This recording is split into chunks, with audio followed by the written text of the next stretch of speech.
Hello, I'm Adam Wozniak, and today I'm going to be talking about America in the 1920s and today. As you see, sports to the left is George Herman Ruth, one of the greatest baseball players of the time of the 1920s, and even today is looked at as one of the best baseball players. He had 714 home runs for a career, and that led until the mid-70s until someone broke it. In the 20s, boys idolized him. Everything that George or Babe Ruth would do, every kid in the street wanted to do and be like him. He was an idol and an icon and still is today. To the right, Cole Hamels. He is the Phillies' left-hand pitcher and ace. He led them to a World Series win in 2008 and is among the most winningest pitchers since then. His accomplishments are amazing up to his point in his career, and he still has a long career ahead of him. Technology. In the 1920s, the radio kind of was a big thing. You know, back then they didn't have TVs and like watching everything. Their TV back then was the radio. They listened to sports games, music, you know, comedy, shows, anything they could to get, you know, an outside look on what's going on around the world. As you see in the pictures, 3 kids, and most likely back in that age, they're probably watching a baseball game or a sporting event. Technology today, you know, we always see kids walking around with these fancy phones. 2012, they released the iPhone 5. You know, it's a great phone. You can do anything. You can call, obviously. You can text your friends. But now you got apps that can play games. You can read books. You can pretty much do everything on a phone now, and it's pretty high tech, and America's getting more and more advanced in years to come.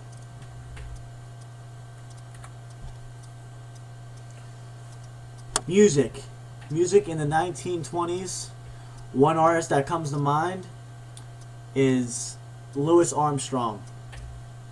Louis Armstrong was a jazz musicianist, and he traveled all over the world playing his music, not just for African Americans, but he also appealed to white people also.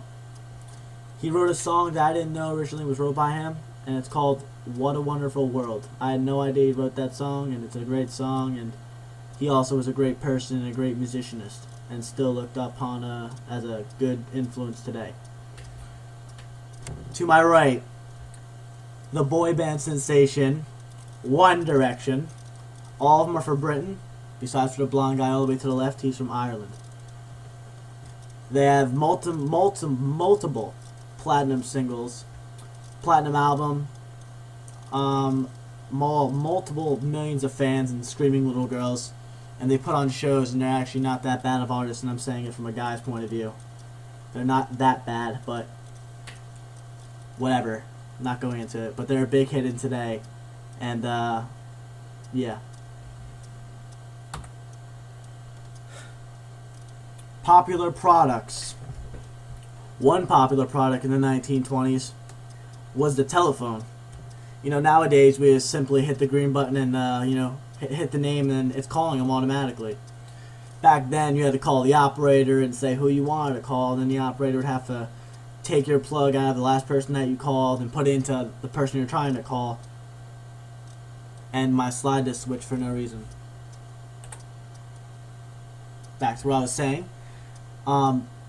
You know, they wanted to connect you to the person you wanted to call, and everything was so difficult back then, and you know, very little people can call, and you know, it wasn't a big thing to call on the phone. If you had one, you had to have a lot of money to just to have one in your house. It was a pretty expensive thing back then. It wasn't a necessity though. You know, a lot of people still wrote and mailed letters, so you know, that's just as easy as calling on the phone. The phone was a big thing in the 20s. Why does my slide keep changing? Xbox. Xbox is a big popular product today. You know, it's amazing that you can hit that little green button in the middle and then, you know, play a game with millions of people in the world. It's amazing, and you can talk to them on a mic and everything. It's amazing to see that not even 100 years ago that we were like writing letters to like people in like the United States, but now we're like talking to people from like Japan with a single microphone thing away. Like, it's ridiculous. It's amazing how advanced we've become. It's a great product, and I play it a lot, so I have fun with it. Fashion. I mean, this slide's been flipping to it, so I mean, it just really wants me to talk about it. As you see to my left, this is what the average flapper or a girl would wear to get a guy's attention. They would wear that safari-looking hat that I think is the ugliest thing in the world. And if a girl ever wore it, I would not even go look. I wouldn't even look at her. And then you got those nice heels that you would wear as a casual shoe. Those heels are about the size of me, all 5'5" of me. It's about the size of me.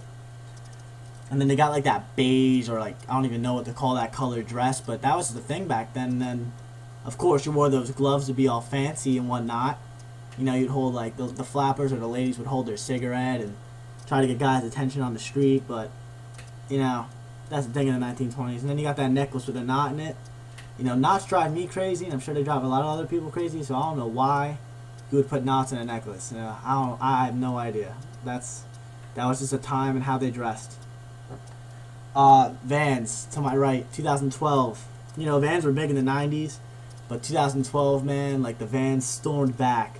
I have like 4 pairs of Vans. I love Vans, and it seems all America loves Vans because all their sale prices and everything, they went up, but their prices stayed the same, which I do appreciate. They still are $45 to $55, and it's great. It's a good shoe, good quality shoe for not that much of a cost, and it also, I love the colors. So colorful. Advertising.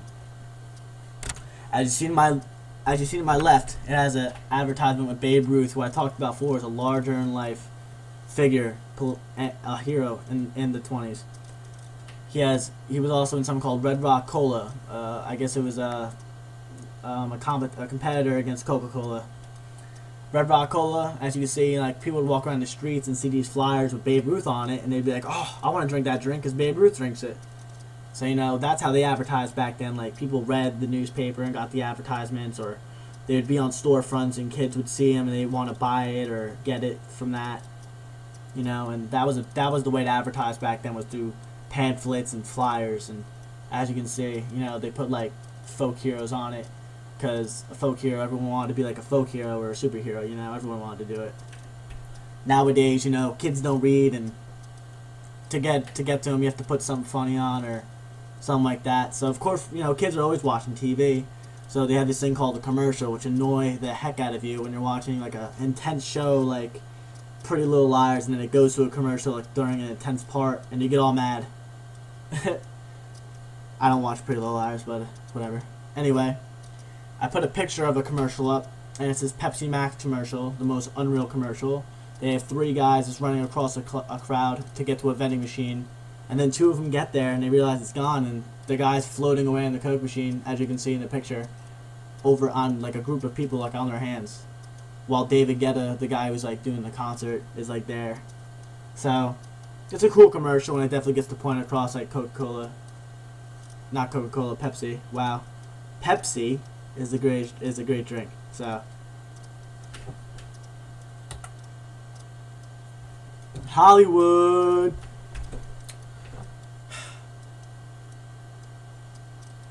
Claire Bow, actor in the 1920s. Believe it or not, she was one of those discover talent people. She wrote in a form to Hollywood to discover stardom. She won, and she appeared in her career in 46 silent films. And she was an immediate hit in the box office, and she brought in a lot of money and a lot of fans and a lot of fan mail too, like 45,000 letters 1 year, I believe, which is a big deal back then. She was a sensation. All the girls that saw her wanted to dress like her, be like her, wear her hair like her. She was a great actor, and unfortunately, I'd like to add that she did pass away of a heart attack in 1965, but unrelated. But she was a good actor and brought in a lot of money, and investors considered her a safe investment or something, like 2 to 1. It was crazy. She was a phenomenal actress. To my right, I have Tom Hardy. There's so many Hardys out there I get confused, so this is Tom. Tom Hardy, he was in some movies such as This Means War, Warrior, and most recently, Lawless, and The Dark Knight Rises. Dark Knight Rises was a phenomenal movie, by the way, and I loved it, and I met him, and he was a great guy. He was from Britain. Cleanest guy from Britain I've ever met.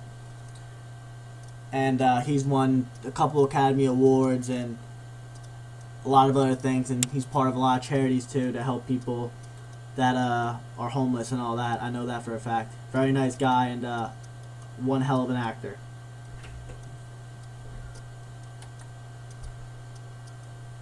Heroes.